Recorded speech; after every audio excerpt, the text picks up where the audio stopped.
আসসালামু আলাইকুম এভরিওয়ান।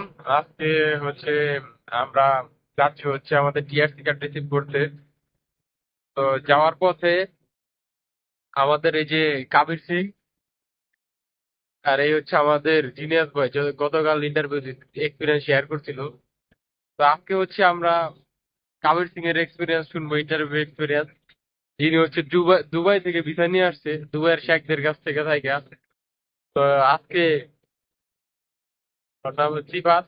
আজকে ও তার মোটামুটি ওভারঅল এখানে আসার জার্নিটা এবং ইন্টারভিউ এক্সপিরিয়েন্স শেয়ার করবে। তো সিফাত, তুমি শুরু করো। তোমার ওভারঅল এক্সপিরিয়েন্স কেমনে ছিল, তোমার জার্নি কিভাবে মানে শুরু হয়েছে, এগুলো আমরা পরে শুনবো না। আপাতত আজকে আমরা ইন্টারভিউ এক্সপিরিয়েন্স শেয়ার করি। তোমার কিভাবে কি ডকুমেন্ট ডকুমেন্ট নিয়ে মানে মোটামুটি একটা ধারণা দাও যে তুমি কিভাবে দুবাইতে গেলা, ইন্টারভিউ এক্সপিরিয়েন্স কি ছিল, এটা শেয়ার করো। আচ্ছা, যেহেতু আমি দুবাই থেকে এম্বাসিতে স্বাভাবিকভাবে আপনাদের সাথে তো হয়তো আমার যে এক্সপিরিয়েন্স রিলেট করতে পারবেন না, কারণ সাধারণত সবাই ইন্ডিয়া থেকেই ফেস করে। আর প্রথমেই একটা জিনিস ক্লিয়ার করে রাখি, সবাই আসলে এমন না যে আমি টুরিস্ট ভিসা দিয়ে দুবাই গিয়ে এম্বাসি ফেস করছি। আমার দুবাইয়ের রেসিডেন্ট পারমিট ছিল, সেই কারণে আমি দুবাই থেকে এম্বাসি ফেস করতে পারছি। হুম হুম। আর প্রথমে আসলে আমার ইন্ডিয়া থেকে ফেস করার কথা ছিল, এই যে আশিক ভাই যিনি ভিডিও করতেছে এবং আমার পাশে আছেন শাহরিয়ার ভাই। আমরা আমাদের প্রত্যেকের ইন্ডিয়াতে 20 তারিখে আমাদের এম্বাসি ডেট ছিল। কিন্তু দুর্ভাগ্যবশত অথবা সৌভাগ্যবশত আমি ইন্ডিয়ার ভিসাটা ম্যানেজ করতে পারিনি। অনেক চেষ্টা করেছিলাম, হাই কমিশনে কয়েকদিন গিয়ে সারাদিন দাঁড়িয়েছিলাম যে ভিসাটা যদি ম্যানেজ করতে পারি কিনা, কিন্তু শেষ পর্যন্ত আমি ভিসাটা ম্যানেজ করতে পারিনি। তো আমি একটা কাজ করেছিলাম যে আমি আগেই দুবাইয়ে যে রোমানিয়ান এম্বাসি আছে ওইখানে আমি ইমেল করে রাখছিলাম যে আমি কি আমার সব ডকুমেন্টস বাংলাদেশে ছিল, সার্টিফিকেট থেকে শুরু করে ব্যাংক স্টেটমেন্ট, পুলিশ ক্লিয়ারেন্স সবকিছু বাংলাদেশের, যেহেতু আমি ইন্ডিয়া থেকে ফেস করার কথা ছিল। তো আমি আমার সিচুয়েশনটা এক্সপ্লেন করে রোমানিয়ান এম্বাসি হ্যাঁ, একটা মেল করে দিত। ইমেল করছি যে আমি কি বাংলাদেশি ডকুমেন্টস দিয়ে ফেস করতে পারবো কিনা। এমনিতে রেসিডেন্ট পারমিট থাকলে যে কোনো দেশ থেকে ফেস করা যায়, কিন্তু ওই দেশের ডকুমেন্টস লাগে, ব্যাংক স্টেটমেন্ট থেকে শুরু এটা করে আসলে ফর্মাল কমিউনিকেশন সবকিছু দরকার। ওই দেশের ডকুমেন্টস লাগে, তো আমার তো বাংলাদেশ। তো আমি ইমেল করছিলাম 18ই সেপ্টেম্বর।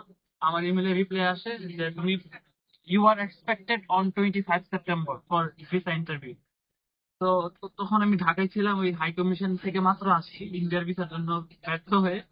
তখন ইমেল দেখে সাথে সাথে আমি আমার বাসায় চলে যাই। আমার বাসা হচ্ছে ব্রাহ্মণবাড়িয়া, ব্রাহ্মণবাড়িয়া আশেপাশে। ওইখানে চলে যাই, আমার আব্বুকে আমার ভাইকে বলি। তো সাথে সাথে আমার ওই দিনই আমার দুবাইয়ের টিকিট কাটে। 22 তারিখে 22 সেপ্টেম্বর আমি দুবাই আসি এবং 25 সেপ্টেম্বর আমি আমার ভিসা ভিসা ইন্টারভিউ ফেস করি। আমি যেহেতু ইন্ডিয়াতে প্রচুর যারা ইন্টারভিউ দিচ্ছিল তাদেরকে অনেক হার্ড করছিল, বিভিন্ন প্রশ্ন করছিল, অনেক অনেক কঠিন ছিল। তো আমি এরকম ওইরকম বেশি এক্সপেক্ট করতেছিলাম, কিন্তু আল্লাহর রহমতে আমার ভিসা ইন্টারভিউ ওইরকম হার্ড হয়নি। আমাকে জাস্ট দুইটা প্রশ্ন করছে, জাস্ট দুইটা লং কোয়েশ্চেন করছে।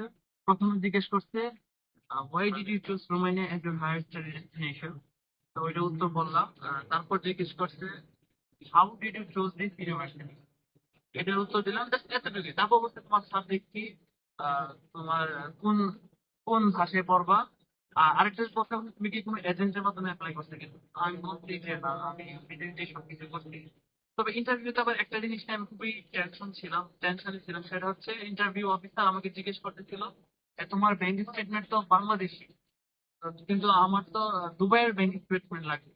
তখন আমি বললাম ম্যাম আমার তো ব্যাংক অ্যাকাউন্ট নেই, তাই আমি বাংলাদেশের ব্যাংক অ্যাকাউন্টের স্টেটমেন্ট দিলাম। তারপর বলছে তোমার ব্যাংক অ্যাকাউন্ট নেই, তাহলে তুমি এখানে আসছো কিভাবে, তুমি কার মাধ্যমে আসছো। আর বলছি যে ম্যাম আমার বাবা এখানে থাকতো, আমার ফ্যামিলি ভিসায় আসছে, আমার বাবার স্পন্সর। করতে হলে তোমার বাবার স্টেটমেন্ট দাও। ম্যাম আমার বাবা তো পার্মানেন্টলি কিছুদিন আগে চলে গেছে, ব্যাংক অ্যাকাউন্ট ডিলিট করে ফেলছে, তো আমার বাবার অ্যাকাউন্ট একেবারে নাই। তারপর উনি আর কিছু বলে নাই, উনি আমার বাংলাদেশি থেকে অ্যাকসেপ্ট করছে। তো এটা নিয়ে টেনশনে ছিলাম যে যেহেতু বাংলাদেশি ব্যাংক স্টেটমেন্ট দেখাচ্ছে, সেই জন্য আমার ভিসাটা হবে কিনা। কিন্তু আল্লাহর রহমত হয়েছে। আর দুবাই থেকে ফেস করার জন্য একটা জিনিস এক্সট্রা আমার প্রয়োজন হয়েছে, সেটা হচ্ছে হোটেল বুকিং। আমি আহ, যখন ডকুমেন্ট গুলো জমা দেই তখন ভিসা অফিসার আমাকে জিজ্ঞেস করতেছে তুমি তুমি যে রুমে নিয়ে যাবা ওখানে যাওয়ার পর থাকবো কোথায়। তখন বলছি ম্যাম আমি তো আমার ভার্সিটির ডরমিটরি থাকবো, আপনাকে অ্যাকোমোডেশন এগ্রিমেন্ট দিছি। তখন উনি বলছেন হ্যাঁ আমি ওইটা দেখছি, কিন্তু ওইটার জন্য সিট পাইতে তো অন্তত 2 দিন সময় লাগবে, ওই 2 দিন তুমি কোথায় থাকবে? তখন আমি বলছি যে তো ম্যাম আমি একটা হোটেলে বুক করে থাকবো। তখন বলছে হ্যাঁ ওইটাই আমি চাইতেছি, আর তোমার দুবাইয়ের পুলিশ ক্লিয়ারেন্সও লাগবে। আমি বলছি ঠিক আছে ম্যাম, আমাকে একটু সময় দিলে, একদিন সময় দিলে আমি আজকে গিয়ে অ্যাপ্লাই করবো। তারপর বলছে তুমি আগামীকালকে আইসা এই হোটেল বুকিং আর পুলিশ ক্লিয়ারেন্সটা জমা দিবে। তো দুবাইয়ের কাজ অনেক ফাস্ট, বিশেষ করে সরকারি কাজগুলো আরো অনেক ফাস্ট। ইভেন ইউরোপ আমেরিকার দেশ থেকে তুলনামূলক অনেক ফাস্ট। আমি সাথে সাথে গিয়ে অ্যাপ্লাই করছি, এই কয়েক ঘন্টা লাগছে। আমার আসে পড়ছে পুলিশ ক্লিয়ারেন্স আসে পড়ছে, আর ওইদিকে আমি হোটেল বুকিং, তারপর পরের দিন গিয়ে জাস্ট জমা দিয়ে আসে পড়ছে। আমি 25 সেপ্টেম্বর আমার ইন্টারভিউ ছিল। 41 দিন পর 5ই নভেম্বর আমার ইমেল আসে, আমার অ্যাপ্রুভ আসছে, এবং 6ই নভেম্বর আমি গিয়ে আমার পাসপোর্ট কালেক্ট করি। এই ছিল মোটামুটি আমার ভিসা এক্সপিরিয়েন্স। আর ডকুমেন্টস এর বিষয়ে যদি বলি, ইন্ডিয়াতে আপনারা জানেন যে এই বছর যে ফাইন্যান্সিয়াল এফিডেভিট যেটা, ওটা বাধ্যতামূলক করে দিচ্ছে। আর ট্রেড লাইসেন্স একদম লিখিত আকার বাধ্যতামূলক না হলেও মোটামুটি সবার কাছ থেকে চেয়েছে, আমি চাইছে যতটুকু আর কি, জানি। যাদের মনে করো এই যে ডকুমেন্টস নিয়ে একটু ভালো করে ক্লিয়ারলি আনসার দিতে পারে নাই, বা যাদেরকে একটু সন্দেহ মনে হয়েছে, তাদের কাছ থেকে এটা চাইছে আর কি। তাদের কাছ থেকে ওগুলো চেয়েছে। আমি ট্রেড লাইসেন্স, তারপর ফাইন্যান্সিয়াল এফিডেভিট সাথে করে নিয়ে গেছি, কিন্তু লকারে রেখে দিচ্ছি, আমি অফিসারের সামনে নিয়ে নাই। শুধুমাত্র যেই ডকুমেন্টস গুলো আমরা অ্যাপ্লাই করার সময় আপলোড দিই, শুধুমাত্র যেগুলো ওয়েবসাইটে বলা আছে। যেগুলো ওয়েবসাইট আছে ওইগুলো দিই, ফাইন্যান্সিয়াল এফিডেভিট পর্যন্ত আমি দিই নাই। কারণ আমি জানতাম যে ইন্ডিয়া এবং দুবাই অবশ্যই সেম হবে না, ইন্ডিয়াতে এরকম হলো দুবাই হয়তো চাইবে না, চাইলে তো আমার কাছে রেডি ছিল, কিন্তু চাই নাই। একদম যা যা ওয়েবসাইটে বলা আছে তা তাই দিচ্ছি, এক্সট্রা এক্সট্রা ডকুমেন্টস দিই নাই, যা দেখি তাতেই হয়েছে আলহামদুলিল্লাহ। মানে আমরা হচ্ছে বাংলাদেশিরা এটা ক্রিটিক্যাল করে ফেলছে, প্রথমে ফিনান্সিয়াল এফিডেভিট লাগতো না, তারপর যে কয়েকজন দিল, তারপর এটা চাই নিল, তারপর কয়েকজন পাকনামো করে ইয়া দিছে, ট্রেড লাইসেন্স দিছে, তারপর ওই যে ট্রেড লাইসেন্স চাওয়া শুরু করছে। কিছুদিন পর দেখা যাবে যে কেউ একজন আরেকটা ডকুমেন্ট দিয়ে দিবে, তো কেউ কিনা অ্যাসেট ইভালুয়েশন দিয়ে দিল, পরে চাইলো যে না তোমার সম্পত্তির হিসাবও দেব। তো এইগুলো আসে পাকনামি না করে, যেগুলো আমাদের ওয়েবসাইটে উল্লেখ আছে এগুলো যদি আমরা সবাই দেই, তো মনে হয় না যে আর অন্য কারো অসুবিধা হবে। আসলে আমার জন্য আমি আরেকজনের প্রবলেমে ফেলাইতেছি, যে যাবে প্রবলেমে পড়বে সে কিন্তু এটা জানেও না যে এটা আমার দরকার, কিন্তু আরেকজন দিয়ে ঠিকই ওরা বাস দিয়ে দিল। তো আশা করি এজ এ কনসার্ন স্টুডেন্ট সবার উচিত যে রিকোয়ার্ড ডকুমেন্টের বাইরে কিছু জমা না দেওয়া। তা আমি এখন এটা মেনশন করি যে আমি কিভাবে দুবাই রেসিডেন্ট পারমিটটা ছিল। আসলে আমার আব্বু গত বছর, আমার আব্বু দুবাই থাকতো, আমার আব্বু এবং ভাইয়া ফ্যামিলি ভিসায় আমি এবং আমার আম্মুকে আমাদেরকে দুবাই নিয়ে আসা হয়। আমার ফ্যামিলি প্রথমে স্পন্সরে ফ্যামিলি ভিসা করা হয়েছিল। পরে আল্লাহর রহমত আমার আব্বু এবং আমার ভাইয়ের মাথায় এই বুদ্ধিটা দিয়ে দিছে যে যেহেতু দুবাই আসতে পারছি, দুবাই রেসিডেন্ট পারমিটে করে রেখে, যেহেতু আমি বিদেশে যাব, বাইরে পড়াশোনা করার জন্য যাব, হয়তো কোনো সমস্যা হলে আমি দুবাই থেকে এম্বাসি ফেস করতে পারবো। এই চিন্তা করে আমার রেসিডেন্ট পারমিটটা করা হয়েছিল গত বছরে।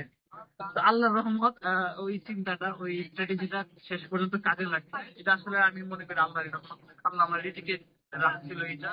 আর এই কারণে এটাই আমি পাইছি। আমি এখন এটাই ভাবি যে যদি তখন ইন্ডিয়া ভিসাটা পাইতাম, ইন্ডিয়া থেকে ফেস করতাম, হয়তো আমার রোমানিয়ান ভিসাটা রিজেক্ট হইতো।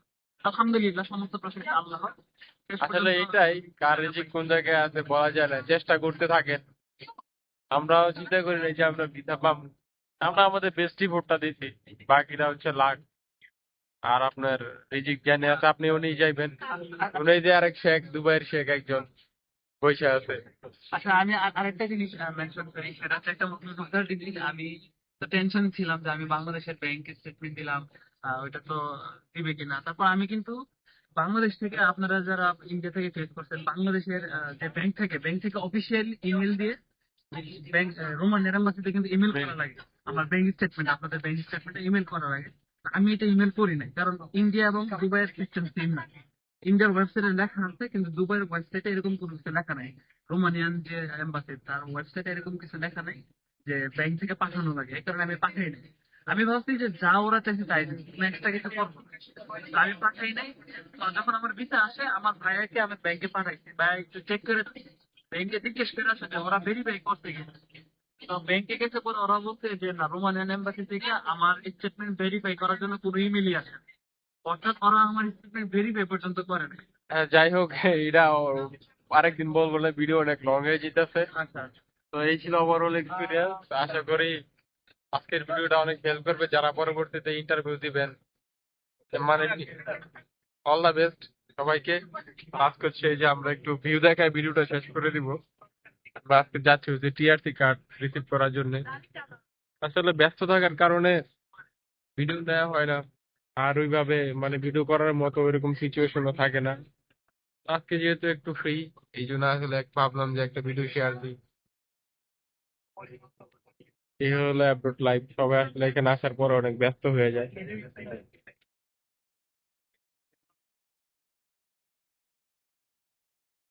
ঠিক আছে, সবাই ভালো থাকবেন, সবার জন্য দোয়া রইলো। ইনশাল্লাহ পরবর্তীতে আরেকটা ইন্টারভিউ এক্সপিরিয়েন্স নিয়ে আসবো আশা করি।